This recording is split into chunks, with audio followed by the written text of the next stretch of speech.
Alors, est-ce que les sœurs sont dans la joie ce soir? Amen. Je crois qu'il y a une bonne présence ce soir. J'aime dire qu'il y a une bonne atmosphère. C'est l'atmosphère que j'aime. Amen. L'atmosphère du Saint-Esprit. Que ce que le Saint-Esprit peut faire, peut créer. Amen. Et nous remercions déjà le Seigneur de sa fidélité et du fait qu'il nous dise déjà je suis là avec vous. Amen. Donc, comment ça va se passer? Donc aujourd'hui, c'est vrai qu'on avait demandé aux sœurs de jeûner. Je sais que beaucoup m'ont dit que ça n'a pas été facile. Il y a eu une journée, c'est vrai, très chaude. Amen. Je crois que j'ai vu les températures qui atteignaient les 35 degrés aujourd'hui, voire sûrement la montée. Amen. Donc voilà, mais j'espère quand même que vous avez pu en tout cas quand même disposer vos cœurs devant la face du Seigneur. Et pour ceux qui ont pu jeûner, merci Seigneur, merci Père. Et j'ai dit que ce soir on aurait prié, mais que donc on aurait eu aussi un temps d'enseignement. Puisque s'il y a un temps spécial pour vous qui se nomme donc revêtir sa parure intérieure, le Seigneur a soif probablement de vous donner sa parole. Amen. Afin que vous soyez enseignés et qu'on puisse découvrir aussi qu'est-ce que le Seigneur attend de la femme. Amen. Non pas la femme que l'on connaît dans le monde, non pas la place de la femme dans le monde. Amen. Mais la place de la femme selon la parole de Dieu. Et ça, c'est tout autre chose. Amen. Donc, on va prier vraiment maintenant que le Seigneur puisse vraiment nous donner cette parole ce soir. Père de gloire, nous te remercions pour ta fidélité encore. Nous te remercions, Père, de ce moment que tu avais prévu par avance. Et de ce que, Père, tu nous montres déjà que tu es présent au milieu de nous ce soir. Nous croyons que tu as une parole à donner à ton peuple, à ces femmes qui sont là ce soir. Et Père, nous prions vraiment que rien ne vienne entraver, Père, cette parole dans le cœur de chacune ce soir. Nous te demandons de prendre le contrôle afin que moi-même, Père, je disparaisse et que ta parole soit prêchée avec vérité, Seigneur mon Dieu, et que tout ce qui est de l'homme disparaisse au nom de Jésus. Nous demandons à ton Saint-Esprit vraiment de diriger toutes choses au nom précieux de ton Fils Jésus-Christ. Amen. Alléluia. Acclamons la parole de Dieu. Merci, Père. Donc il y a un thème ce soir, et le thème c'est revêtir sa parure intérieure. Alors je sais que la Guadeloupe est bien équipée en termes de bijouterie, n'est-ce pas? Ça ne manque pas en Guadeloupe les bijouteries, n'est-ce pas? Et en plus des bijouteries, maintenant nous avons vu la montée récente de d'autres types de magasins qui vendent ce qu'on appelle des bijoux fantaisie, n'est-ce pas? C'est très à la mode. Ça permet notamment à ceux qui n'ont pas les moyens financiers d'aller acheter de l'or chaque matin de pouvoir aussi porter des belles choses, mais sans pour autant que ça coûte cher, n'est-ce pas? Mais ce que j'ai envie de dire, c'est que à côté de toutes ces boutiques qui nous regardent, le Seigneur attend toute autre parure pour la femme. Ça veut dire que ce ne sont pas les bijoux, ce ne sont pas effectivement les parures extérieures qui vont démontrer que nous avons en face de nous une femme de Dieu. Amen. Et ce que je veux te dire ce soir, ce que je veux vous dire ce soir, c'est que l'Éternel veut faire de vous, chacune d'entre vous, il y en a, si vous êtes là ce soir, c'est que Dieu l'a voulu. Vous devez être, et vous allez devenir, je le crois, vous l'êtes déjà, chacune des femmes de Dieu. Amen. Parce que vous avez reçu quelque chose qui vient du Saint-Esprit, de la part de l'Éternel, et qui vous amène à entrer dans ce positionnement. Donc je dis que ce soir, s'il y a des femmes qui n'étaient pas encore pleinement entrées dans cette position, je déclare ce soir, elles vont entrer dans cette position. S'il y avait des femmes qui hésitaient encore, je déclare qu'elles ne vont plus hésiter. Amen. Et s'il y avait des femmes qui pensaient qu'elles n'avaient pas de valeur, je déclare ce soir que vous avez beaucoup de valeur aux yeux de l'Éternel. Et que même si vous n'avez pas de valeur aux yeux des hommes, mais l'essentiel c'est que vous en ayez aux yeux de Dieu. Parce qu'il vaut mieux plaire à Dieu plutôt qu'aux hommes. Alléluia.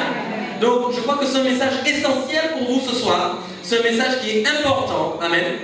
Et il y a quelque chose qui est magnifique. On se rend compte dans la parole que les Juifs aimaient à dire, et je vais dire maintenant les chrétiens aussi, aimaient à rappeler qui étaient nos pères. Et on aime dire que nos pères c'est Abraham, n'est-ce pas, Isaac, Jacob. Mais j'ai envie de dire ce soir aussi, nous allons rappeler qui sont nos mères. À partir même de Sarah, de Rebecca et aussi de Rachel. Nous aimons dire nos pères, mais il y a eu des mères. Alléluia. Et s'il n'y avait pas eu ces mères, nous ne serions pas là aujourd'hui. Amen. Ce qui nous rappelle à quel point la femme a une place de valeur aux yeux de l'Éternel et qu'elle restera toujours une aide pour l'homme. Amen. Ça ne peut pas changer. Amen. Le monde ne connaît pas ces choses, mais l'Église doit les connaître. Alléluia. Alors, on va commencer pour entrer dans ce message. On va aller en 1 Pierre 3. 1 Pierre 3 et on commencera à lire à partir du verset 3 jusqu'au verset 6. Alors, on va, mes sœurs, si vous êtes d'accord, est-ce que vous êtes d'accord qu'on puisse lire ensemble ce passage? Amen. Alors allons-y à partir du verset 3. Amen. ayez non cette parure extérieure qui consiste dans les cheveux tressés, les ornements d'or ou les habits qu'on revêt, mais la parure intérieure est cachée dans le cœur, la pureté incorruptible d'un esprit doux et paisible qui est de grand prix devant Dieu. Ainsi se paraient autrefois les saintes femmes qui espéraient en Dieu, soumises à leur mari, comme Sarah, qui obéissait à Abraham et l'appelait son Seigneur. C'est d'elle que vous êtes devenues les filles en faisant ce qui est bien, sans vous laisser troubler par aucune crainte. Et nous disons Amen à cette parole. Le verset 3 commence clairement en fin de compte, et j'aimerais dire ce soir que ce message que nous allons partager, il n'est pas pour des femmes mariées ou des femmes célibataires, il est pour toutes les femmes. Amen. On va le voir ensemble. Donc ça concerne chacune d'entre vous. Et le verset commence en disant « Ayez non cette parure extérieure qui consiste dans les cheveux tressés, les ornements d'or ou les habits qu'on revêt. » Et quand nous cherchons effectivement dans la traduction d'origine du mot parure, le mot parure qui est exprimé ici, en fin de compte, veut dire monde. Et vous allez voir que quand vous recherchez dans la parole, chaque fois que vous allez chercher l'origine de ce mot, qui se dit en fin de compte, qui se nomme en fin de compte cosmos, d'accord, vous allez voir qu'il est utilisé pour dire monde. Il n'est pas utilisé pour dire parure. Donc ce que, en fin de compte, ils étaient en train d'exprimer à travers ce verset, c'est que la parure extérieure, en fin de compte, est forcément une parure mondaine. Pas que vous ne devez rien porter, c'est pas ce que je suis en train de dire ce soir. Mais simplement, les éléments qui créent la parure extérieure viennent de toute façon de l'inspiration des hommes. Est-ce qu'on est bien d'accord? Il a fallu que des hommes, un jour, avec leur intelligence, se disent « Nous allons créer des bijoux, n'est-ce pas? Nous allons créer des coiffures. » Est-ce qu'on est bien d'accord? Mais à la base, le Seigneur n'avait pas mis le coiffeur dans le jardin d'Éden. Il a créé Adam et Ève, il n'y avait pas de bijouterie. Eurogold n'était pas dans le jardin. Audi non plus n'était pas là. Il n'y avait pas de salon de coiffure. Il y en a plein aujourd'hui à Bastien, il y en a plein en Guadeloupe, mais il n'y en avait pas dans le jardin d'Éden. Elle ne s'est même pas souciée de savoir si elle devait se coiffer, en fin de compte. Est-ce qu'on est d'accord? Donc ça veut dire qu'à l'origine, est-ce que nous sommes d'accord? La parure que Dieu avait donnée n'était pas une parure extérieure, et encore moins une parure qui venait du monde, n'est-ce pas? C'était en fin de compte l'être intérieur qui avait de la valeur. Parce que ce qu'il y avait à l'intérieur d'elle était parfait. Son cœur était parfait, ses pensées étaient parfaites, son intelligence était parfaite, son fonctionnement était parfait. Et vous êtes appelés à redevenir ces femmes aujourd'hui. Même si vous vivez dans le monde, vous pouvez le devenir. Amen. Alléluia. Donc c'est important de comprendre que quand ils disent en fin de compte, ayez non cette parure extérieure, ils disent en fin de compte, ayez non ce monde extérieur sur vous. Alléluia. Alors je ne vais pas aller dans des extrêmes ce soir, vous ne mettez plus de bijoux, c'est pas ça que je suis en train de vous dire ce soir. Alléluia. Vous êtes des femmes et je comprends parce que j'ai envie que ma femme aussi me fasse des petites choses pour me plaire. Alléluia. Donc je ne vais pas dire ce soir ne mettez plus de bijoux, vous ne faites plus rien. Amen. La femme doit faire aussi des choses, de trouver des moyens de plaire à son mari. Amen. Donc ça veut dire que ça existe aujourd'hui, mais ce n'est pas ça qui est le plus important. Donc ce que Dieu attend de vous, c'est pas que vous passiez beaucoup de temps devant le miroir. Alléluia. C'est pas que tu passes 2 heures de temps chez le coiffeur. Alléluia. Il faut être équilibré. Ce que Dieu attend de toi, si tu passes 2 heures de temps chez le coiffeur, mais que tu passes pas de temps dans la prière, il y a un gros problème. Il faut que tu revoies ta copie. Alléluia. Alors tu peux faire des choses, effectivement, qui concernent la parure extérieure, mais à côté de ça, quand on met les choses en concurrence, les choses de l'esprit, les choses spirituelles doivent peser lourd à côté de ces choses-là.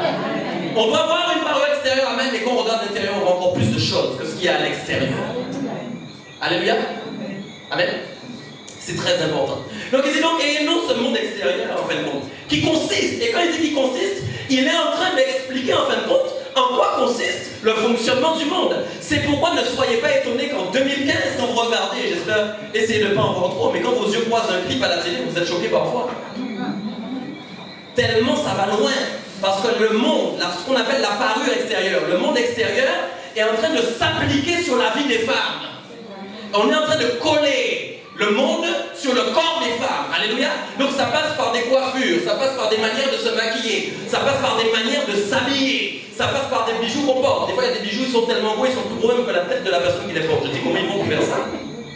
Alléluia. C'est incroyable ça. Est-ce qu'on se comprend? Donc c'est pourquoi c'est essentiel de comprendre que Dieu cherche un équilibre avec ça. Alléluia. Et donc il dit, effectivement, donc, cette parure, donc ce monde extérieur qui consiste dans des cheveux tressés, les ornements d'or ou les habits qu'on revêt, il dit non, ce n'est pas cette parure-là que vous devez avoir. Amen. Et il dit, mais c'est la parure intérieure et cachée. Donc ça veut dire que cette parure-là, si elle est cachée, c'est une parure qu'on ne voit pas. Alléluia. Donc ça veut dire que ça concerne, c'est une affaire en fin de compte entre toi et Dieu. Et c'est là en fait on va commencer à parler aux femmes d'intimité avec le Seigneur. C'est bizarre, mais Dieu n'a pas parlé comme ça aux hommes. Dieu n'a pas dit aux hommes, et cette parure intérieure. Il ne parle pas comme ça. Parce que Dieu va parler aux femmes à la manière dont il doit parler à une femme, de la manière dont il doit parler à une femme. Est-ce qu'on est bien d'accord? Comprenez ça? Ça ne veut pas dire que l'homme lui aussi, son être intérieur est important.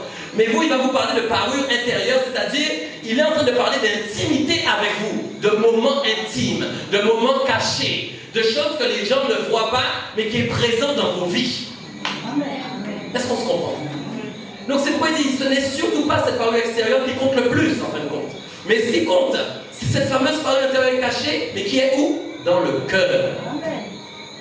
Amen. Donc le Seigneur cherche un cœur. Lorsqu'il a créé Ève, comme j'ai dit tout à l'heure, Ève avait vraiment un bon cœur. Alléluia. Le cœur d'Ève plaisait au Seigneur. Alléluia. Et donc aujourd'hui, le Seigneur cherche vos cœurs. Et donc il dit, mais la parole intérieure est cachée dans le cœur. Une pureté incorruptible d'un esprit doux et paisible. Et je veux parler de ça. Écoutez bien, quand on parle de quelque chose qui est corruptible, c'est quelque chose qui est amené à disparaître. Est-ce que nous sommes d'accord? Ce qui est corruptible disparaît. Mais là, il est en train de parler de quelque chose qui ne doit pas disparaître puisqu'il dit incorruptible. Et qu'est-ce qui doit être incorruptible dans votre être intérieur? C'est la pureté. Mes sœurs, vous êtes appelées à être des femmes pures. Et la pureté doit résider en vous. Et si on dit qu'elle doit être incorruptible, ça veut dire qu'elle ne doit jamais disparaître de vos vies. Elle doit être présente chaque jour. La pureté va amener un bon comportement. La pureté va emmener le caractère divin de Dieu dans la vie de la femme. Alléluia. Et c'est pourquoi il va dire par la suite, et vous allez me suivre tout de suite, la pureté incorruptible de quoi? D'un esprit qui est doux et paisible. Mais écoutez bien. Depuis que le péché est entré dans le monde, Satan essaye de renverser les choses. Vous le savez, n'est-ce pas? Et donc, qu'est-ce qu'il veut faire? Il veut faire en sorte que vous n'ayez pas cette pureté en vous, et donc que vous n'ayez surtout pas un caractère doux et paisible. Je suis désolé de vous le dire, nous sommes en Guadeloupe, nous avons de bons exemples. Quand parfois nous voyons les femmes parler aujourd'hui, moi je ne comprends pas. Il y a des femmes parfois. Et quand il est policier, où est la pureté, où est la douceur? Écoutez ce que je dis, c'est important. Dieu veut te donner ça. Dieu veut te donner un caractère doux et paisible. L'ennemi veut te donner un caractère de colère et d'impatience. Comprenez? Et donc, tant que votre cœur n'est pas entré dans cette position divine, ne s'est pas placé dans cette position divine, le changement ne peut pas s'opérer totalement. Amen. Alors, où est placé votre cœur, mes sœurs? Où est placé votre cœur? Dans les choses de Dieu? Amen. La prière, l'intimité avec Dieu, la discussion avec Dieu, le fait d'accepter que le Seigneur commence à vous dépouiller et enlever les choses qui ne sont pas de sa gloire. Amen. Il y a eu quelque chose de très particulier qui est arrivé de nos jours, c'est la montée du féminisme. C'est diabolique. C'est encore un positionnement que Satan est en train de a mis en place. C'est un positionnement qu'il a mis en place pour la femme, mais qui n'est pas en fin de compte le positionnement selon la parole de Dieu. Parce qu'il fait le contraire de la parole. Alléluia. Et donc le féminisme, c'est quoi? C'est revendiquer un droit que Dieu n'avait pas donné en fin de compte. Est-ce qu'on est d'accord? Prendre une place qui n'était pas prévue en fin de compte pour la femme. Est-ce qu'on est d'accord? Pas que je sois en train de dire que la femme ne doit rien faire. On va y arriver, pas du tout. Mais simplement, si vous n'êtes pas dans le bon positionnement, vous allez passer à côté du plan de Dieu pour vos vies. Vous devez être dans le positionnement pour que les bénédictions tombent. C'est obligatoire. Et c'est valable aussi pour les hommes. C'est pas pour les femmes seulement. Est-ce qu'on est d'accord?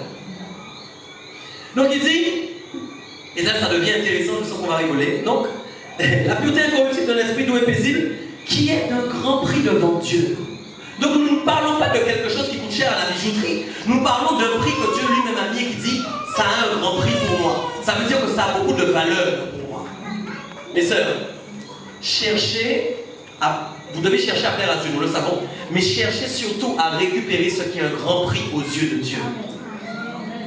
Quand Dieu dit que c'est un grand prix à ses yeux, il dit en fin de compte, dans un langage simple, ça compte beaucoup pour moi. Dieu est triste de voir que les femmes n'entrent pas dans leur positionnement divin. Amen. Et la suite est intéressante, il dit donc, ainsi se paraît autrefois. Autrefois veut dire quoi? Que nous le voyons aujourd'hui, rappelez-vous, quand vos mamans vous ont éduqué quand vous étiez petits, c'est plus l'éducation qu'on trouve aujourd'hui, n'est-ce pas? Est-ce que nous sommes d'accord? Et même déjà à l'époque, regardez l'âge de la Bible par rapport à notre époque aujourd'hui, des années, des siècles sont passés, et il disait déjà autrefois. Est-ce que vous me suivez? Il disait déjà autrefois, amen, c'est ainsi que se paraît qui? Les saintes femmes. Aujourd'hui, va dire à une femme dans la rue, le Seigneur veut que tu sois sainte. Rien que le mot sainte, son noyau la grave déjà. Parce que tu n'entends plus ce langage. Ça n'existe pas. Est-ce qu'on est d'accord? Tu ne vas pas entendre dans le monde que les femmes soient saintes. Non, au contraire. Plus il y a de la débauche, mieux c'est. Plus les femmes se déshabillent, mieux c'est. Plus les femmes font n'importe quoi, mieux c'est. Et les gens croient que c'est normal. Ils trouvent ça normal. Je prends des grands exemples. On va arriver un peu sur l'exemple du chrétien même. Là aussi, l'ennemi fait des choses pour vous empêcher d'entrer pleinement dans votre positionnement. Alors il dit, ainsi se paraît autrefois les saintes femmes qui espéraient en Dieu. Amen. Donc ça veut dire que la position de la femme, c'est une femme aussi qui est une femme de foi. L'espérance, c'est la foi. Est-ce qu'on est d'accord? Donc ça veut dire que la femme est une femme de foi. La femme est une femme de prière. La femme est une femme qui attend des choses de l'éternel. Elle a ça en elle. J'aimerais vous dire quelque chose. Quand Dieu... Mais il n'y a qu'à voir les hommes. Excusez-moi de le dire, le vous avez dit. Les hommes n'aiment pas prier. Désolé.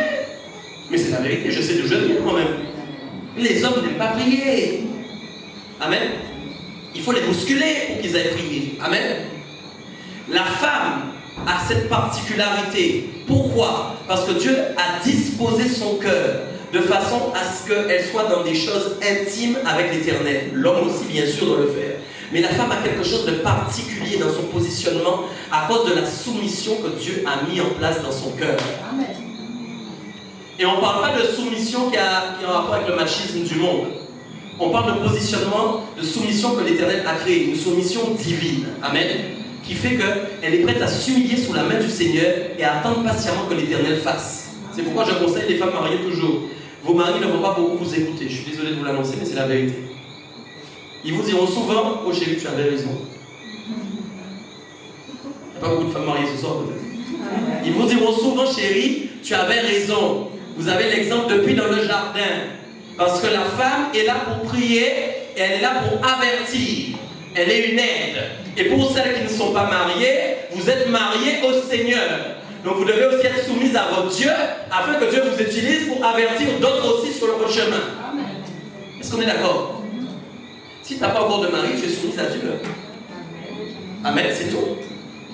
Alléluia. Et donc il dit donc, ainsi se parlent autrefois les saintes femmes qui espèrent en Dieu soumises à leur mari. Comme Sarah qui obéissait à Abraham et l'appelait son Seigneur. Est-ce qu'on peut redire ça ensemble? Comme si on peut redire ça ensemble, s'il vous plaît. Comme Sarah qui obéissait à Abraham et l'appelait. Moi je suis convaincu que ma femme va m'appeler mon Seigneur. Je prie pour ça. Mais écoute-moi bien. Écoutez.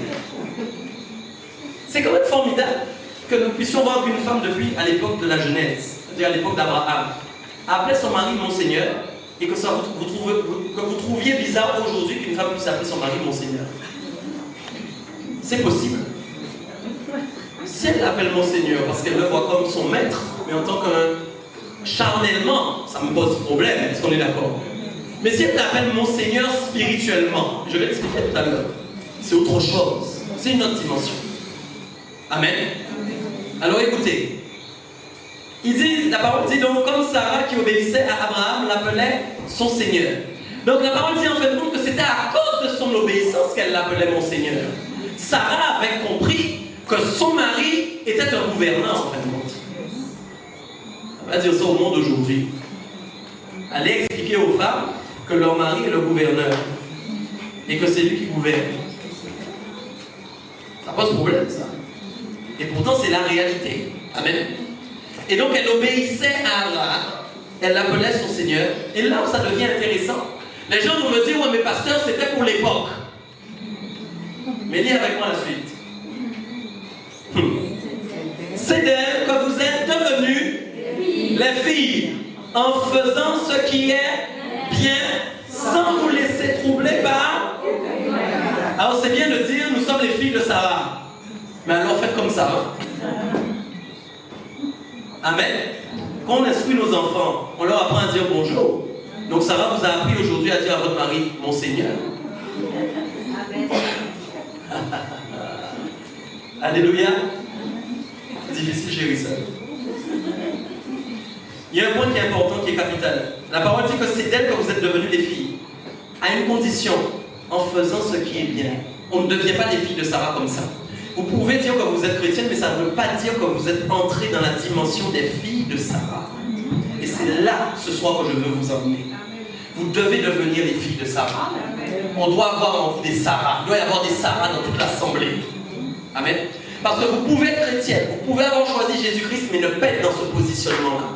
Et ce qui va déclencher votre positionnement dans cette dimension de la femme vertueuse, cette position de la femme vraiment selon le cœur de Sarah, c'est quand vous allez décider que toute votre vie doit être menée par le bien. Amen. Vous cherchez tout le temps à faire ce qui est bien. Vous cherchez le meilleur, vous cherchez les bonnes choses. Vous n'êtes jamais dans les querelles, vous n'êtes jamais dans les mauvaises choses. Vous cherchez le bien. L'ennemi a tout fait pour que la femme ait maintenant en elle le contraire de ce que Dieu avait émis. Les femmes sont maintenant querelleuses. C'est la vérité. Les femmes maintenant sont dans les cantrans. Les femmes maintenant sont dans les médisances. Est-ce qu'on est d'accord? On voit parfois même que dans l'église, c'est un combat. Je me rappelle quand j'ai commencé l'église, l'assemblée. Ne prenez pas ça mal, hein? Il y avait beaucoup de sœurs. Il y a quasiment que ça. Mais j'ai cru que parfois il y allait avoir une guerre. Je pensais qu'il y allait avoir des guerres. Je vous assure, c'est sérieux ce que je vous dis. Est-ce qu'on est d'accord? Parce qu'on sent qu'il y a des fois, quand il y a beaucoup de femmes ensemble, je ne sais pas si je me trompe, mais on sent parfois que ça peut vite partir. Hein? C'est la vérité. Vous devez comprendre que c'est un enjeu spirituel qu'il y a pour vos vies. Parce que l'ennemi essaie de faire le contraire avec vous. Alors, maintenant vous allez entrer dans cette position ce soir, je le crois. Amen. Alors, on va développer un petit peu ce soir, parce que j'aimerais que tu comprennes quelque chose de très important. Sarah était la fille d'Abraham, la femme, pardon, l'épouse d'Abraham. Amen. Donc, en fin de compte, elle s'appelait Sarai au départ. Et j'aimerais que vous compreniez que c'est à cause de 2 générations qu'il y a 2 types de femmes aujourd'hui.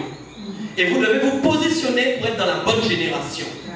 Il y a 2 générations clairement. Je vais vous l'expliquer bibliquement. Et vous allez comprendre pourquoi vous avez autant de combats parfois. Il y a la descendance d'Isaac et il y a la descendance de Samuel. Et voilà ce qui pose problème dans la vie des femmes. Et on va le partager bibliquement. On va le voir. On va aller en Genèse 16. Sarai, femme d'Abraham, ne lui avait point donné d'enfant. Amen. Elle avait une servante égyptienne nommée Agar. Et Sarai dit à Abraham, voici, l'Éternel m'a rendu stérile. Viens, je te prie, vers ma servante. Peut-être aurai-je par elle des enfants. Abraham écouta la voix de Sarai. Alors Sarai, femme d'Abraham, prit Agar, l'Égyptienne, sa servante, et la donna pour femme à Abraham, son mari, après qu'Abraham eut habité 10 années dans le pays de Canaan. Il alla vers Agar et elle devint enceinte. Quand elle se vit enceinte, elle regarda sa maîtresse avec mépris. Et Sarai dit à Abraham, l'outrage qui m'est fait retombe sur toi. J'ai mis ma servante dans ton sein. Et quand elle a vu qu'elle était enceinte, elle m'a regardé avec mépris. Et j'aimerais que tu comprennes quelque chose ce soir de très important. Quand on voit la disposition déjà de cœur de Sarai, ça c'est une femme spéciale. Comment peux-tu imaginer que tu es marié aujourd'hui et que quand tu n'arrives pas à avoir d'enfant, tu as quelqu'un qui fait le ménage chez toi, amen. Tu la regardes et tu dis à ton mari, va vers elle, aie des rapports avec elle, fais un enfant, je veux que tu sois béni. Cherchez une femme qui fasse ça aujourd'hui. Elle aimait tellement son mari. Abraham voulait avoir des enfants, vous comprenez quelque chose. Peut-être très affecté, je crois, dans cette situation. Amen. Et elle ose faire ça par amour. Amen. Et on va voir tout de suite que quand on lit la parole, il y a deux caractères tout de suite qui se démarquent. Qu'est-ce que Agar va faire? Mais écoutez, tu es servante dans une maison. Tu sers des serviteurs, tu as des maîtres. Et on te permet en plus d'avoir un enfant, tu acceptes, avec le maître. Alléluia. Donc logiquement, quand on parle de ça, on parle de positionnement de rang social qui est en train de changer. Nous sommes d'accord? Tu n'es plus une simple servante. Tu deviens carrément maintenant la mère d'un des enfants de ton maître. Est-ce qu'on est d'accord? Donc socialement, tu es en train de changer de rang. Donc tu aurais dû être dans un positionnement d'humilité, n'est-ce pas? Et de dire, Seigneur, tu es en train de faire quelque chose dans ma vie. Mais qu'est-ce qui va se passer? Le cœur d'Agar n'est pas disposé comme le cœur de Saraï. Alléluia. Donc du coup, tout de suite, elle va dire, ok, maintenant que je vais avoir un enfant avec Abraham, n'est-ce pas? Maintenant là, Saraï là, on va essayer de commencer à l'effacer pour qu'elle disparaisse. Parce que maintenant, je veux sa position à elle. Donc on voit bien là déjà que la disposition de cœur n'a rien à voir. Et qu'est-ce qui se passe qui démontre tout de suite que Agar n'est pas dans la même disposition? Qu'est-ce qui se passe? Dès qu'elle est devenue enceinte, elle regarda sa maîtresse avec mépris. Amen. Donc elle est en train de dire, écoute-moi bien, Sarah. Maintenant là, je m'apprête à prendre ta place. Donc, on voit bien qu'il y a eu tout de suite une différence entre deux personnes. Alléluia. Retenez bien ça, c'est important. Et si on continue de lire, et qu'on va au verset 5, et Sarai donc dit à Abraham, l'outrage qui m'est fait retombe sur toi. J'ai mis ma servante dans ton sein. Quand elle a vu qu'elle était enceinte, elle m'a regardé avec mépris. Que l'Éternel soit juge entre moi et toi. Abraham répondit à Sarai, voici ta servante et en ton pouvoir, agis à son égard comme tu le trouveras bon. Alors Sarai la maltraita et Agar s'enfuit loin d'elle. L'ange de l'Éternel la trouva près d'une source d'eau dans le désert, près de la source qui est sur le chemin de Shur. Il dit, Agar, servante de Sarai, d'où viens-tu et où vas-tu? Elle répondit, je fuis loin de Sarai, ma maîtresse. L'ange de l'Éternel lui dit, retourne vers ta maîtresse et humilie-toi sous sa main. L'ange de l'Éternel lui dit, je multiplierai ta postérité et elle sera si nombreuse qu'on ne pourra la... L'ange de l'Éternel lui dit, voici tu es enceinte et tu enfanteras un fils à qui tu donneras le nom d'Ismaël, car l'Éternel t'a entendu dans ton affliction. Et là encore, c'est important ce qui se passe. Donc, on voit bien qu'on a deux femmes qui ont un caractère opposé. Mais j'aimerais vous dire quelque chose. Quand on fait un enfant, vous savez qu'il y a un peu des cellules du papa et un peu des cellules de la maman. Vous savez ça?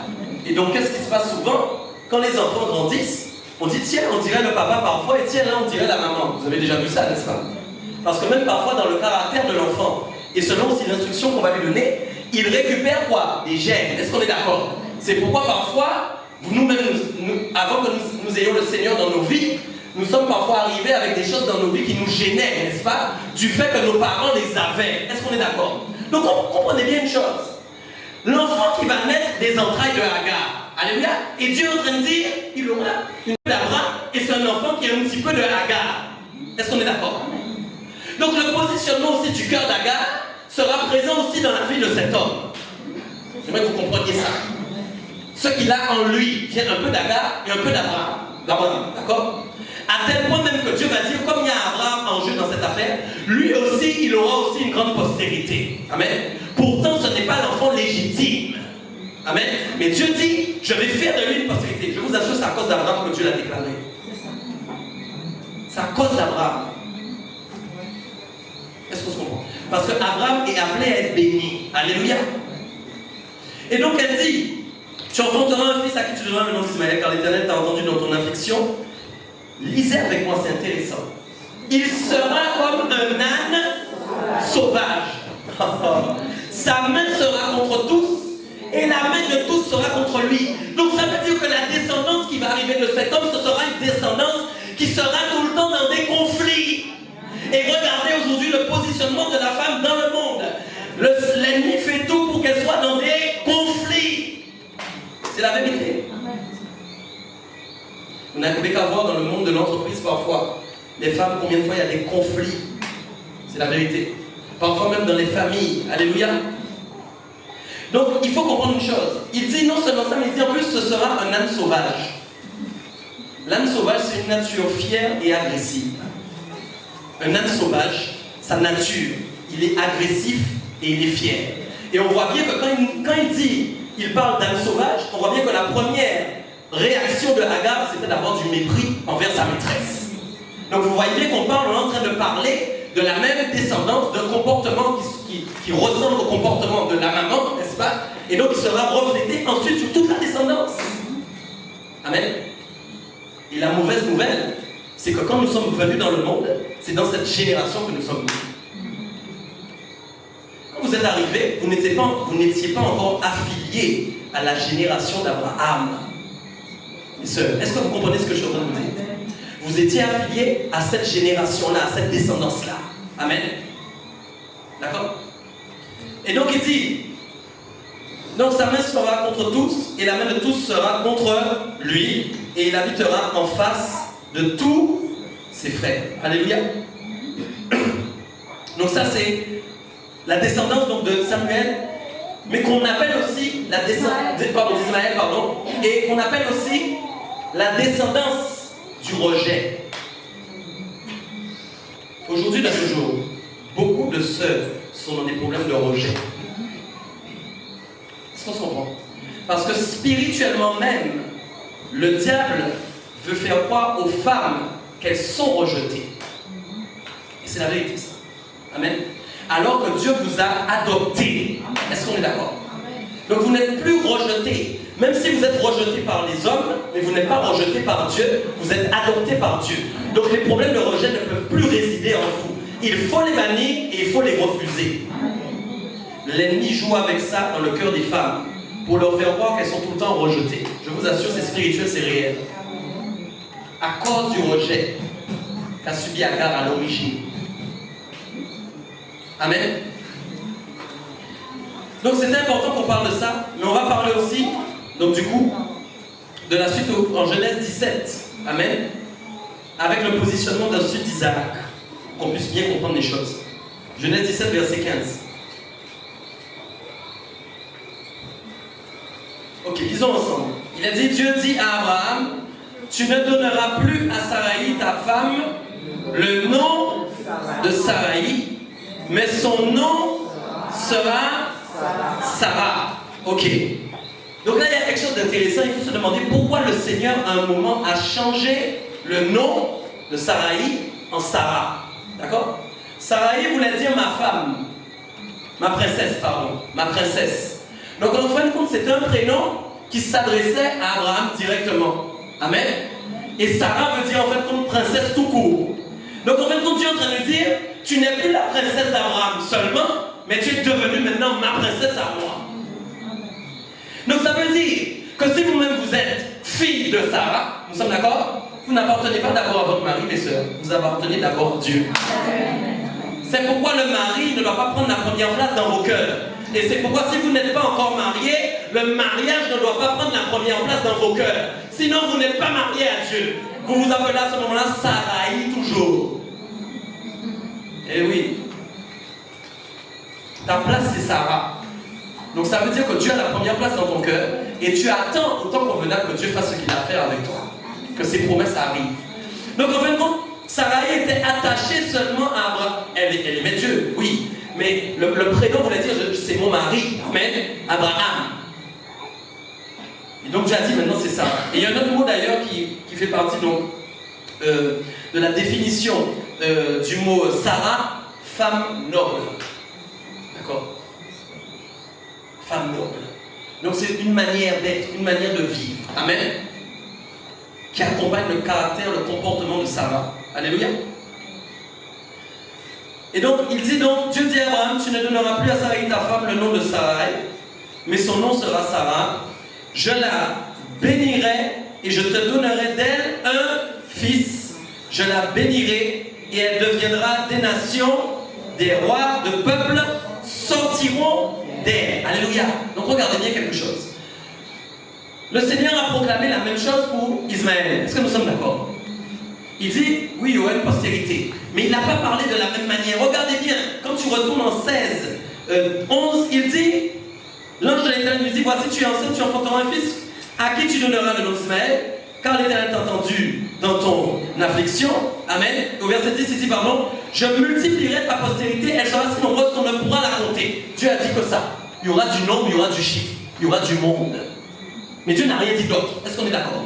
Parce que Dieu sait que la disposition du cœur n'est pas la bonne. Est-ce que nous sommes d'accord? Mais maintenant, quand il parle à Sarah, il va parler autrement maintenant. Il va dire, je vais te bénir, mais je vais te donner un fils. Et je vais te bénir, elle deviendra des nations. Amen. Donc on parle bien aussi d'une quantité. Mais il va dire, des rois de peuples sortiront d'elle. Ça, c'est une parole forte. Ça veut dire que quand le positionnement du cœur est bon, que la femme est dans son bon positionnement, Dieu veut la bénir. C'est pas normal que vous soyez bloqué dans vos situations professionnelles. C'est pas normal que vous soyez bloqué dans vos situations sentimentales. Ça ne vient pas de Dieu. Quand Dieu dit à Sarah, des rois vont sortir de toi, il a vu la disposition de son cœur. Si tu es devenu fille d'Abraham, que tu es la Sarah spirituelle d'aujourd'hui, tes situations sont débloquées au nom de Jésus. C'est obligatoire. Des rois sont nés de sa descendance. Alléluia. Un peuple béni. Il dit encore donc, verset 19, Dieu dit, certainement Sarah, ta femme, t'enfantera un fils et tu l'appelleras donc du nom d'Isaac. J'établirai mon alliance avec lui comme une alliance perpétuelle pour sa postérité après lui. Dieu n'a jamais dit qu'il allait faire alliance avec Ismaël. Est-ce que nous sommes d'accord? Donc tous ceux qui sont encore liés à cette génération-là, à cette descendance-là, n'ont pas d'alliance avec Dieu. Mais vous, vous avez une alliance avec Dieu. Ce qui veut dire que vous vous êtes mariés avec Dieu. Et donc quand on est marié avec Dieu, l'époux bénit sa femme. Alléluia. Donc il y a des choses qui vous attendent. C'est la vérité. Vous n'êtes pas n'importe qui, vous n'êtes pas n'importe quelle femme, vous êtes des femmes spéciales. Alléluia. Il faut rentrer dans cette directive et dans ce positionnement-là. Alléluia.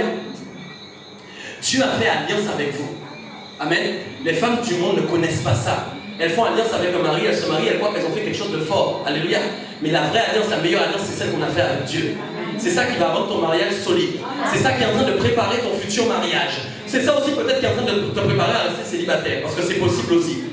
Et oui, c'est comme ça. Alléluia. Si le Seigneur veut que tu sois marié à lui seulement, alors gloire au Seigneur. Moi, je veux bien aimer voir ce genre de choses arriver aussi. Il n'y a pas beaucoup d'amour. J'aimerais faire le mariage. Sachez qu'il y a des tribulations, hein, lâchez. Des fois, il faut peser dans la balance. Amen. Bon, après, les gens vont dire, je suis mal placé pour parler, je suis déjà marié. Dieu dit, certainement, Sarah, ta femme, t'enfantera un fils, et tu l'appelleras du nom d'Isaac, et tu établiras mon alliance avec lui comme une alliance perpétuelle pour sa postérité. Amen. Donc, on voit bien que l'alliance a été faite entre eux, entre ce peuple et Dieu, ce couple et Dieu du moins. Alléluia. Amen. Et donc, je voulais revenir donc sur cette notion de Seigneur. Amen. Donc, Seigneur qui veut dire, en fin de compte, celui qui gouverne, le maître. Amen. Sarah avait compris quelque chose de très important. C'est que la soumission était une clé pour réussir. Amen. Les sœurs, écoutez, même si vous n'êtes pas mariés, si vous vous soumettez à Dieu, les choses vont changer. Amen. L'ennemi a tout fait pour que la femme ne soit pas soumise. Aujourd'hui, quand tu... Alors, je vais vous dire quelque chose, une anecdote. J'ai fait un mariage il n'y a pas longtemps. Et dans le mariage, pendant le mariage, les mariés m'avaient demandé de créer pour eux des vœux, l'échange des vœux. Donc j'ai créé l'échange des vœux que j'ai écrit.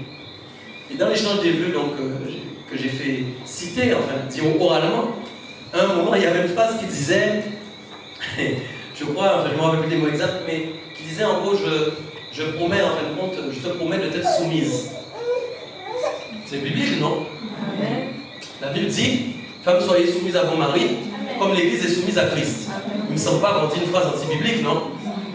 Et puis à la fin du mariage, Il y a deux dames qui arrivent devant moi et qui me disent, Pasteur, nous avons beaucoup aimé votre message. Mais, vous savez, quand vous parlez de soumission comme ça gêne les gens. Hein. Elle me dit. Et puis elle me dit, et puis il y avait une sœur, il y avait une femme à côté d'elle. Elle me dit, vous avez fait beaucoup de mal à cette femme ce soir.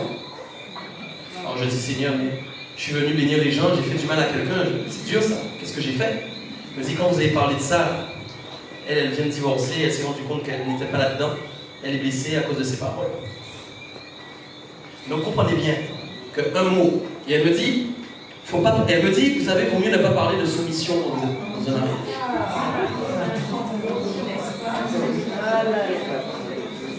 Comprenez, mais essayez de comprendre. Ce que je vous dis là, c'est réel. Mes sœurs, vous comprenez ça là? Mais pour celles qui sont mariées, celles qui vont se marier, quand vous serez dans le mariage, vous verrez que la soumission, c'est pas chose facile. Est-ce qu'on est d'accord? Il y a un combat avec ça. Le diable ne veut pas comme ça. Vous savez, je vais vous expliquer quelque chose. Le diable sait que quand une femme est soumise, comme l'Église est soumise à Christ, et quand un homme aime sa femme comme Christ aime l'Église, il est vaincu. Et c'est pour ça qu'il ne veut pas que ça se fasse. Et attention, même les célibataires, ça fonctionne aussi. Il ne voudra pas que tu sois soumise à Dieu. C'est pareil.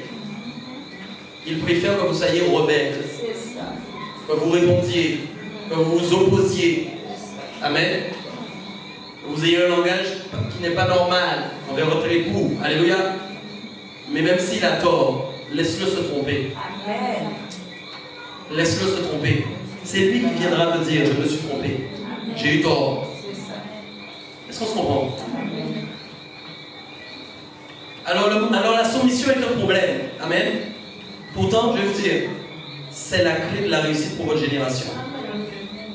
C'est ça qui tue cette génération. Aujourd'hui, vous savez quelle phrase qui ressort le plus souvent? C'est l'homme qui porte la culotte. Alors souvent on voit des gens, on les rencontre, les gens te disent, tu sais, chez eux là, pardon, c'est la femme, merci. Tu sais, chez eux, c'est la femme qui porte la culotte. Ouais, la culotte, le pantalon, je ne sais pas, le caleçon, enfin, j'en sais rien. Ouais. J'ai pas trop l'habitude de dire ça. Est-ce qu'on se comprend? Ça veut dire en gros, c'est elle qui mène la barque. C'est pas normal. C'est pas normal. Il y a un problème. Les sœurs, si vous vivez ça, il faut que ça change. Dieu n'est pas d'accord. C'est une désobéissance, c'est un péché. Et vous n'entrerez pas dans votre destinée. Vous serez bloqué à cause de ça. Amen. C'est important. Ok, donc je continue sur ce que je disais. Et si on prend donc Genèse 21, verset 9 à 13, donc au 21, 9 à 13, Dieu va dire quelque chose de très très important. Là aussi, on passe parfois à côté de beaucoup de choses. Dieu va dire, Sarah, Virio, le fils qu'Agar, l'Égyptienne, avait enfanté Abraham. Donc en fin de compte, Ismaël se moquait en fin de compte d'Isaac. Amen. Donc regardez déjà que depuis l'enfance, le comportement d'Ismaël était déjà à l'image de sa mère. Comprenez pourquoi quand les gens viennent dans le monde, ils ont un esprit de moquerie, vous ne comprenez pas pourquoi ils aiment se moquer. Comprenez que quand les gens vont dans le monde, ils aiment mépriser les autres, ils aiment quand il y a des problèmes, ils aiment quand leur oreille est le bon moment. Pour j'étais là au bon moment, au moment où il y avait la bonne parole, il y avait le fraîche, il y avait le poisson frais. Parce que quand vous naissez dans le péché. Alléluia. Et donc vous n'êtes pas affilié à la descendance d'Abraham automatiquement comme ça. Et même quand vous êtes chrétien, ça ne veut pas dire encore une fois que vous avez le bon comportement. Il vous faut aller chercher ce comportement. Il vous faut aller chercher cette position. Alléluia. Et donc il dit, Sarah, Virio, le fils qu'Agar l'Égyptienne avait enfanté Abraham. Et elle dit à Abraham, chasse cette servante et son fils, car le fils de cette servante n'héritera pas avec mon fils, avec Isaac. Cette parole déplut fort aux yeux d'Abraham à cause de son fils. Mais c'est normal. Abraham est papa, n'est-ce pas? C'est dur de se dire, parce que ma femme me demande de le chasser, quand même de chasser mon propre enfant, n'est-ce pas? Mais écoutez ce que Dieu va dire. Mais Dieu dit à Abraham, que cela ne déplaise pas à tes yeux, à cause de l'enfant et de ta servante. Je vais argumenter. Accorde à Sarah, lisez sœurs, c'est pour vous, tout ce qu'elle te demandera, car c'est d'Isaac que sortira une possession.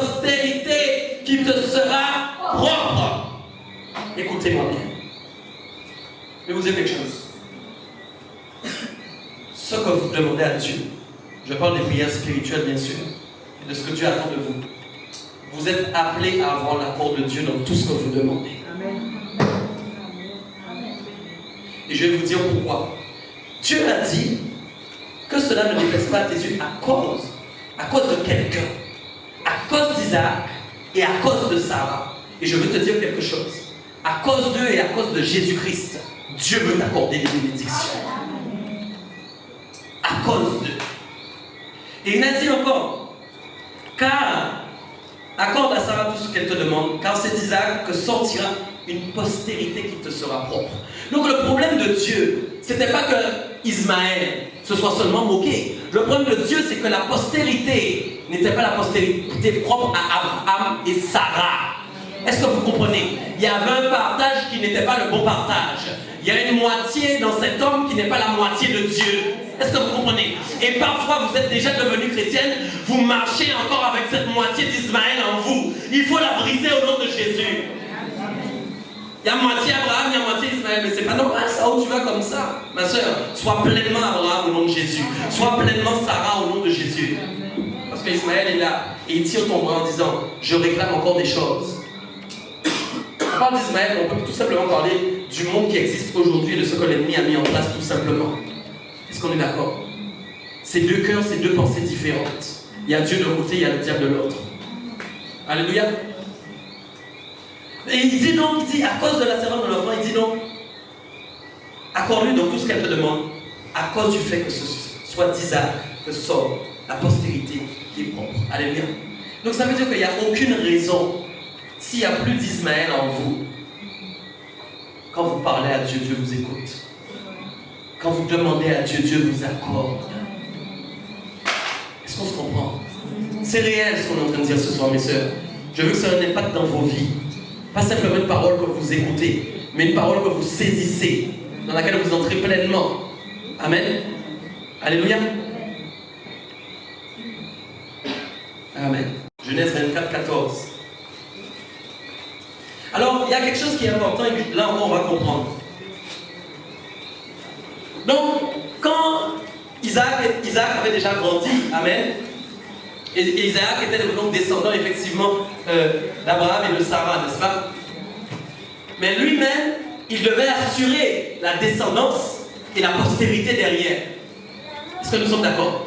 Il devait préserver en fin de compte ce que Dieu avait prévu. Amen. Et on voit ici quelque chose de très intéressant. Amen.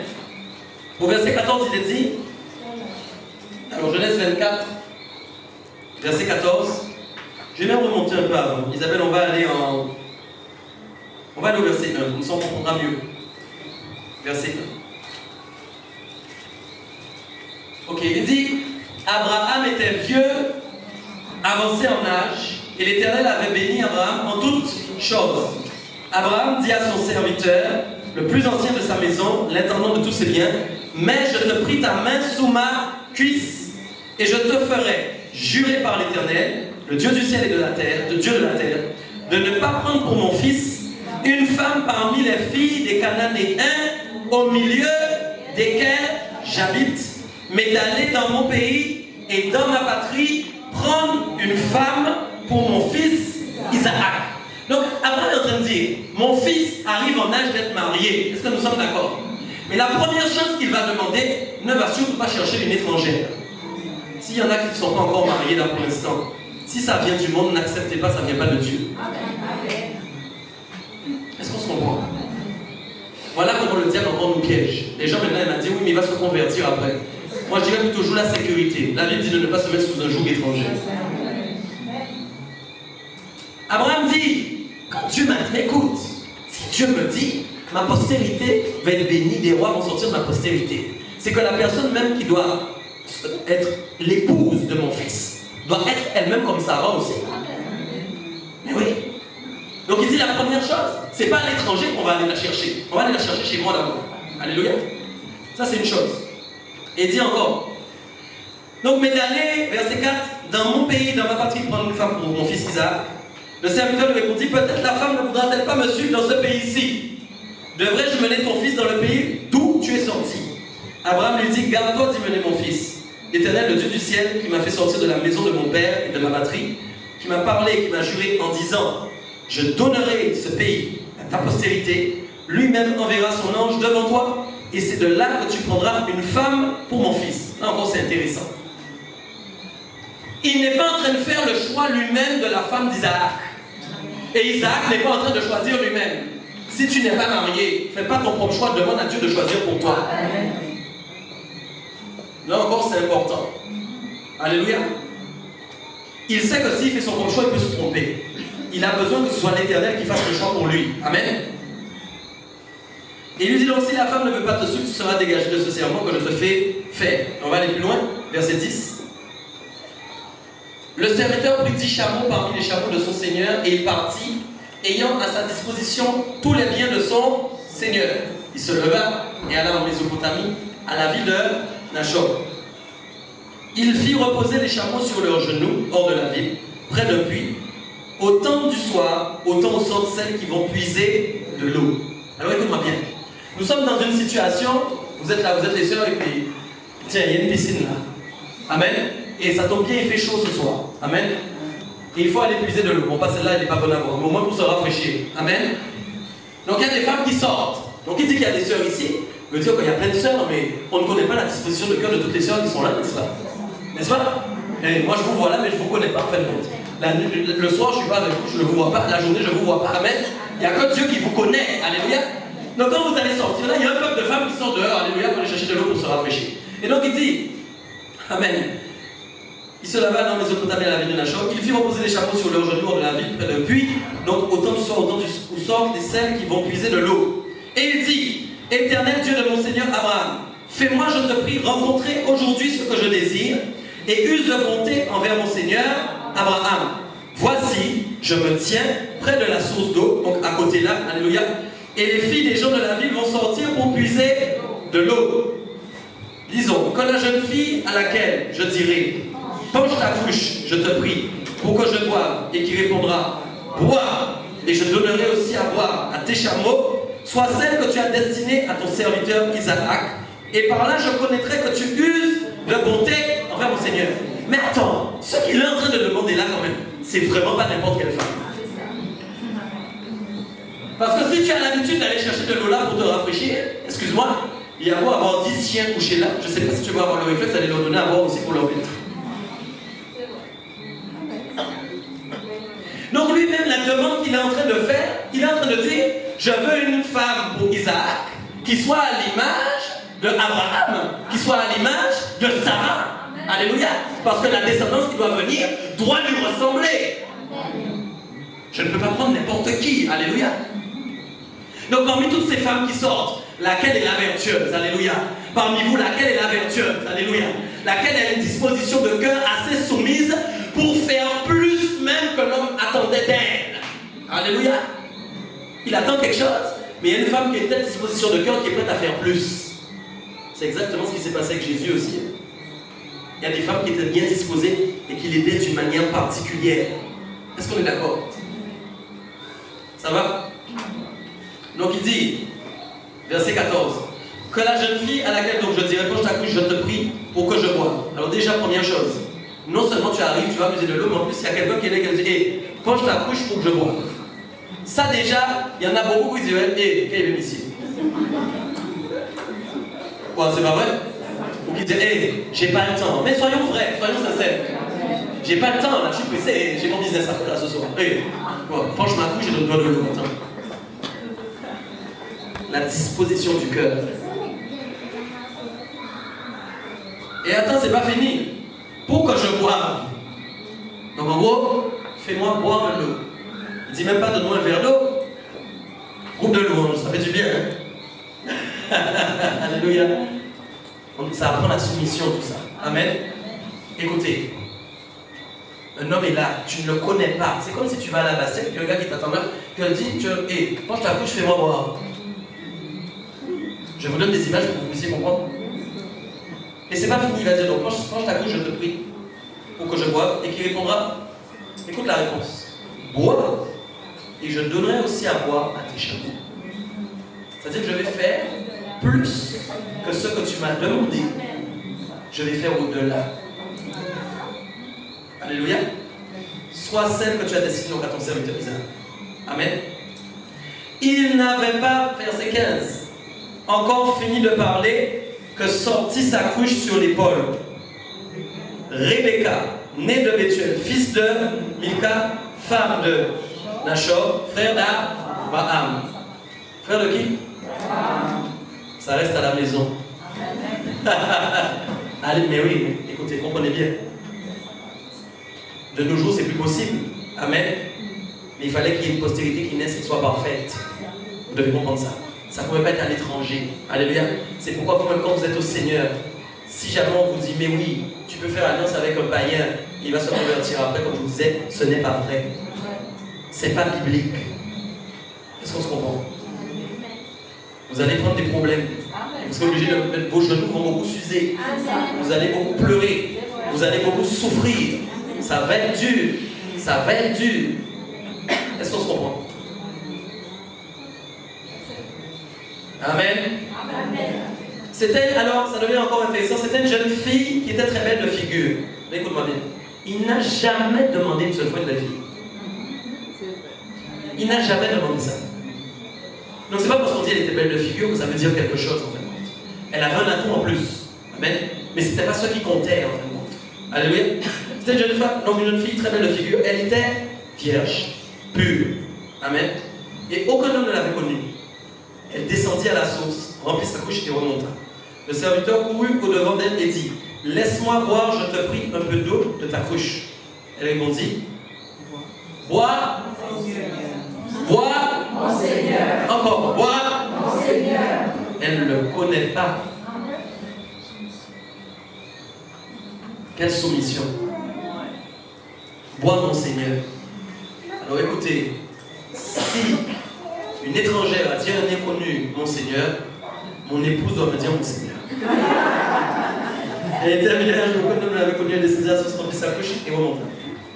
Le serviteur courut au-devant d'elle, donc laisse-moi boire, je te prie un peu d'eau dans ta couche. Elle répondit, bois mon Seigneur. Et elle s'empressa d'abaisser sa couche sur sa main et de lui donner à boire. C'est-à-dire que le serviteur n'a rien fait en fait. Il n'a rien eu à faire. C'est elle qui a tout fait pour lui. Amen. Le verset 19 dit, quand elle eut achevé de lui donner à boire, elle dit, je puiserai aussi pour tes chameaux jusqu'à ce qu'ils aient. Il n'a jamais demandé ça. Il a juste dit qu'elle donne aussi à boire aux chameaux. Est-ce que nous sommes d'accord, mes soeurs? Mais elle, maintenant, elle va plus loin. Je vais leur donner à boire. C'est pas lui qui a dit. Jusqu'à ce qu'il n'ait plus soif. Jusqu'à ce qu'il soit plein, je leur donne à boire. Alléluia. Wow. C'est quelque chose. Hein? Donc, quand vous êtes soumis à Dieu pour celles qui sont célibataires, alléluia, vous devez avoir envie de faire plus même que Dieu vous demande pour le Seigneur. Amen. Pour vos époux même, Dieu attend que vous ayez le désir de faire plus que ce que votre mari attend de vous. Les amens disparaissent. C'est ce que le Seigneur attend. Le tour des hommes arrive, ne vous inquiétez pas. Amen.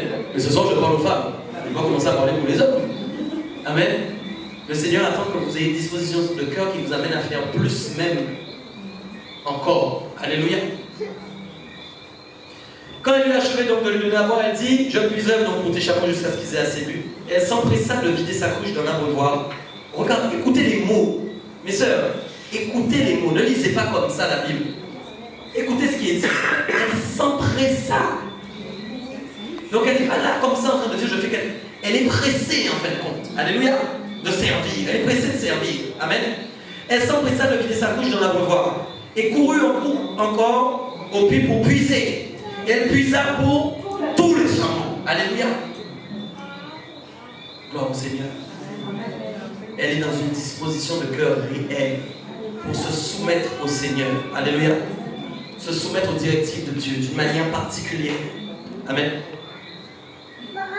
Regardez après 21. L'homme l'a regardé avec étonnement et sans rien dire, pour voir si l'Éternel faisait réussir son voyage ou non.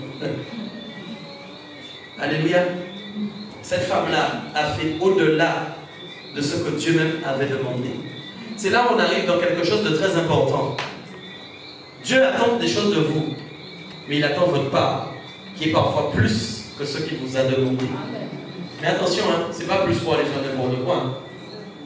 Et j'ai pas dit plus pour aller brûler les étapes, c'est pas ce que j'ai dit. Plus qui veut dire une disposition de cœur dans la manière de faire les choses. Elle est soumise, mais elle s'empresse de faire les choses avec une sagesse, avec une douceur, avec une pureté, avec une soumission. Alléluia. Donc le Seigneur vous attend là, même quand votre mari est fâché, même quand le mari, hein, ça y est, tu secoues la tête, Carole. C'est dur. Alléluia. Même quand le mari est fâché, c'est pas une raison pour que toi tu sois fâché. Sinon ça n'ira nulle part. Quand le mari est fâché et qu'il n'est pas content, c'est le moment de penser à ce que le Seigneur attend de toi. Moi, quand tu es fâché, mais moi je ne suis pas fâché avec mon Seigneur. Tu auras un moment où tu vas te défâcher. Tu es en colère? Moi je ne suis pas en colère. Je suis en paix avec mon Dieu. Il y a un moment où tu ne seras plus en colère. C'est sérieux ce qu'on dit là ce soir. Ok? Et quand votre mari va commencer à voir, et Dieu conseille que son célibataire va avoir votre comportement comme ça, parce que c'est là pour les célibataires, il y a des moments aussi, vous allez être fâché avec Dieu. Quoi? Oui, vous allez être en colère envers le Seigneur. C'est la vérité. Seigneur, j'en ai assez. Non, dis plutôt Seigneur, je m'humilie et j'accepte tout ce que tu fais dans ma vie. J'accepte. Comme ça que les gens restent bloqués dans leur destinée, sinon. Trop de rébellion, c'est pas bon. Chercher l'obéissance et la soumission. La rébellion, ça vient du diable. Ça ne vient pas de Dieu. Et si vos maris ne sont pas encore chrétiens et que vous êtes déjà mariés avec eux, il faut prier pour eux au nom de Jésus. Mais c'est pas parce qu'il n'est pas chrétien que tu ne dois pas lui être soumise. C'est faux. Il y a des chrétiennes qui croient qu'elles sont mariées et que quand le mari n'est pas chrétien, elles peuvent prendre autorité sur lui. Quelle erreur! Tu es en train de te tromper. Il ne sera jamais touché par le Seigneur à cause de ton témoignage qui n'est pas bon. Alors tu vas à l'église 3 fois par semaine, et puis quand lui il te parle de Dieu, tais-toi parce que tu ne connais pas encore le Seigneur. Ouais, ça ne vient pas de Dieu ça, tais-toi. Tu vas toucher personne. Tu ne toucheras personne. Est-ce qu'on est d'accord? Il faut que lui-même il voit que la femme qui est devant lui n'est plus celle qu'il connaissait avant. Il y a quelque chose de bizarre, de différent que lui-même il ne comprend pas. Quand il la regarde, il dit qu'est-ce qui se passe? Je crie et elle me répond avec douceur. Je lui dis que je n'aime pas, elle me dit qu'elle m'aime. Est-ce qu'on est d'accord? Il y a quelque chose. Amen. Il y a beaucoup de célibataires ce soir. Vous avez pas levé les mains? Il y a beaucoup de femmes mariées ce soir. Avec des chrétiens? Que des femmes mariées avec des chrétiens? Ah, une seule. Amen. Amen. Bientôt, toi aussi. Amen. Bientôt des maris chrétiens au nom de Jésus. Amen. On le croit au nom de Jésus. Amen. Donc Genèse 24, 14, j'ai noté quelque chose d'important dans ce qu'on vient de dire. C'est ce qu'on appelle la confirmation de la sélection. La confirmation de la sélection, c'est quoi? J'ai sélectionné. J'ai sélectionné. Pourquoi? Parce que je ne peux pas sélectionner n'importe quoi et n'importe qui. Mesdames, vous n'êtes pas appelés à sélectionner n'importe quoi et n'importe qui. Vous m'entendez bien ou pas? S'il te plaît, sélectionne quelque chose qui est à la hauteur d'Abraham. Demande à Dieu de t'envoyer sa sélection au nom de Jésus. Amen. C'est la vérité ce que je vous dis là. N'acceptez pas des choses qui ne sont pas à l'image d'Abraham. Choisissez ce qui est à votre image. Quoi? C'est là que vos exigences doivent être. Il y en a leurs exigences, c'est sur le métier, les valeurs sociales, le matériel, les moyens financiers. Il n'y a aucun Abraham dans ça, mais c'est bon quand même. 10 ans après, ça ne marche pas. Cherche l'Abraham là où il est. Celui qui est réellement chrétien, celui qui est réellement converti, celui qui a réellement changé, celui qui a réellement une disposition de cœur. Sélectionne. Alléluia. Demande à Dieu de faire la sélection pour toi. Amen. Ça va? Tout ça est important. Et je vais finir par une chose, par 2 points au niveau de la parure. Donc on disait au début, on a parlé de la parure, donc, qui est la parure intérieure, qui est la plus importante. Qu'est-ce qui est plus important, l'intérieur ou l'extérieur? Amen. J'ai encore une fois, j'ai pas dit de ne plus mettre de bijoux. Hein. Tu sais qu'il y a des gens qui prêchent ça, c'est pas ce que j'ai prêché ce soir. Amen. J'ai dit la parure intérieure a plus d'importance que la parure extérieure. Amen. 1 Samuel 16,7 nous dit quelque chose d'important. Samuel 16,7. Je pense que vous avez compris ce soir de quoi doit être conçu votre être intérieur. En tout cas en partie. Amen. Et là où Dieu vous attend, et surtout, quel comportement, quel caractère Dieu attend de vous, mesdames. Amen. Amen. Il va y avoir des réglages ces jours-ci, non? Je le crois. Il y a des tons qui vont baisser. Dites à l'Éternel, demande au Saint-Esprit de régler vos fréquences. Il y a des fréquences, elles montent trop haut. Vous cassez des vitres. Dites à l'Éternel, règle mes fréquences en mégahertz, là. Fais-les descendre. Il y en a même qui sont en gigahertz. Peut-être même en térahertz. Ça n'existe pas déjà, non? Ça te fait rire? Et parlez à votre Dieu aussi avec respect et humilité. N'allez pas murmurer pour rien et dire à l'Éternel des paroles qui ne sont pas bonnes. Alléluia. Qui vous empêchent encore et qui vous bloquent parce que l'Éternel résiste. Il résiste. Il fait grâce aux humbles, mais il résiste aux orgueilleux. Sois pas dans un jeu de corde avec l'Éternel où tu tires d'un côté et lui tire de l'autre. Alléluia. La corde va casser un moment à un autre. Ok? Dans Samuel 16,7 nous dit. Et l'Éternel dit à Samuel, ne prends point garde à son apparence. On parlait de qui? On était dans la sélection. On devait sélectionner un homme pour servir. En l'occurrence David, vous vous rappelez? Et puis il y a eu un homme qui est venu là, qui avait sûrement une apparence très spectaculaire. David dit, ne prends point garde à son apparence et à la hauteur de sa taille, car je l'ai rejeté. L'Éternel ne considère pas ce que l'homme considère. L'homme regarde à ce qui frappe les yeux, mais l'Éternel regarde au cœur. L'Éternel regarde au cœur. Et oui, alléluia. Il y a des gens qui sont impressionnés parfois parce qu'il y a une femme qui entre dans la salle, le talon aiguille de cette hauteur-là, la chaîne en or est tellement lourde, la coiffure est tellement magnifique. Je ne sais pas si elle est passée à Hollywood ou dans quel pays aux États-Unis. La robe, même si c'est une Versace ou Hugo Boss, je ne sais pas. Mais quand elle rentre, les gens disent maman, ça c'est vraiment une femme de Dieu. Ça existe. Ça pourrait l'être. Mais c'est pas ce que je voulais dire par là. C'est pas ce qui frappe aux yeux que Dieu considère. Ok? Tu peux avoir toute ta garderie Hugo Boss. Je ne sais pas quoi encore que tu as chez toi. Si à l'intérieur c'est pourri, tu as échoué déjà. Tu as échoué. Est-ce que nous sommes d'accord? Donc c'est pourquoi cherchez vraiment les choses qui vont changer votre être intérieur. Que quand l'Éternel vient vous sonder par l'intermédiaire de son esprit, le Saint-Esprit qui est en vous, se réjouit d'habiter en vous. Et dit, oh, je suis bien dans cette maison. J'ai envie d'y rester. Alléluia. Et puis, quand je sonde le cœur de cette sœur, de cette femme, oh, elle a le comportement de la femme vertueuse, la femme d'excellence, la femme qui plaît à Dieu. Voilà ce que le Saint-Esprit doit dire dans votre être intérieur. C'est ça qui doit résonner. Je vais vous dire quelque chose. On veut parfois le Saint-Esprit. Vous désirez suivre, marcher par l'Esprit. Le problème, c'est que le Saint-Esprit est tellement mal parfois. J'ai une mauvaise nouvelle. Le Saint-Esprit, il n'est pas à l'extérieur. Il est à l'intérieur. Le baptême du Saint-Esprit, ce n'est pas sur le corps. C'est dans. Est-ce qu'on se comprend? Mais le problème, c'est que quand le Saint-Esprit est installé dans le cœur d'une femme et qu'il entend toute la journée des mauvaises paroles, des paroles inutiles, des mauvaises pensées, c'est important ce que je vous dis là, du mépris, des cancans, des hypocrisies, vous n'allez pas être bien. Votre corps même qui a accepté de passer par les eaux du baptême, qui a dit j'accepte Christ, il va lutter.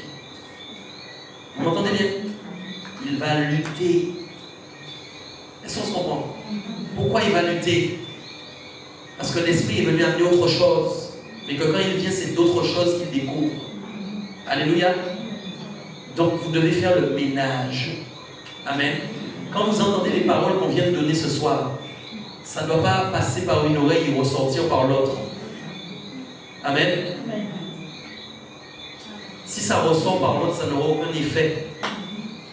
Il y a quelque chose qui doit se déclencher chez toi ce soir, qui doit te donner envie de dire, les paroles que j'entends ce soir me permettent de voir que Dieu attend de moi que j'ai un caractère et une manière de vivre particulière. Et donc je me dis que si je n'y arrive pas encore, maintenant je dois commencer à prier pour y arriver. Parce que si je n'entre pas dans cette position, mon foyer même ne va pas avancer. Alléluia. Peut-être même je vais passer à côté du plan de Dieu pour ma vie de couple aussi. Alléluia. Peut-être je ne suis pas encore marié, mais je ne vais même pas trouver ce que Dieu a prévu de me donner. Alléluia. Et c'est vraiment dommage. Amen. Donc vous devez chercher à obtenir ce tempérament, ce caractère, cette position que Sarah avait. Alléluia. Sinon, ça ne sert à rien de déclarer nous sommes filles d'Abraham et nous sommes filles de Sarah. Amen. Quand dans le monde, vous savez, on voit ça souvent chez les acteurs. Les acteurs, souvent, quand ils réussissent, ils aiment que leurs enfants deviennent aussi des acteurs. Et souvent, les chanteurs aussi veulent que leurs enfants deviennent des chanteurs. Amen. Bon, c'est pas vrai? Et puis, qu'est-ce qui se passe? C'est que quand l'enfant devient chanteur ou que l'enfant devient acteur, qu'est-ce qui se passe? Le père est fier. C'est pas vrai, non? Et le père dit, vous voyez, il fait comme moi, il a même fait mieux que moi. Amen. Et l'enfant même est content parce qu'il dit, waouh, je suis en train de faire ce que mon père a fait. Ça doit être comme ça pour vous avec l'Éternel. Ça doit être pareil. Vous devez avoir la même disposition. Vous devez devenir fier de vous-même quand vous allez commencer à voir que vous devenez des Sarah. Vous devez lire cette parole. Regardez le comportement des femmes vertueuses. Vous avez des exemples. On les a cités. Rebecca, vous avez Rachel, vous avez Esther. Il y a des femmes dans cette parole qui ont démontré ce que Dieu attendait de la femme. Est-ce que nous sommes d'accord? Et après, vous verrez aussi, vous allez entrer dans une autre dimension pour servir le Seigneur. Quand vous allez le servir, vous n'allez plus le servir de la même manière. Vous allez vraiment le servir avec humilité et soumission. Amen. Le pasteur n'aura aucun problème avec aucune femme à l'église et aucune sœur. Alléluia.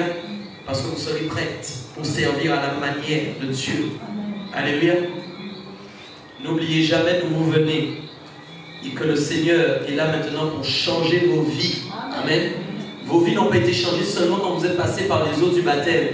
Le travail n'a fait que commencer à ce moment-là. Et le travail est en train de continuer maintenant. Alléluia. Donc c'est pourquoi c'est le temps maintenant de saisir ce que l'Éternel veut faire avec vous. Alléluia. Pour entrer pleinement dans cette directive et ne pas passer à côté. Alléluia.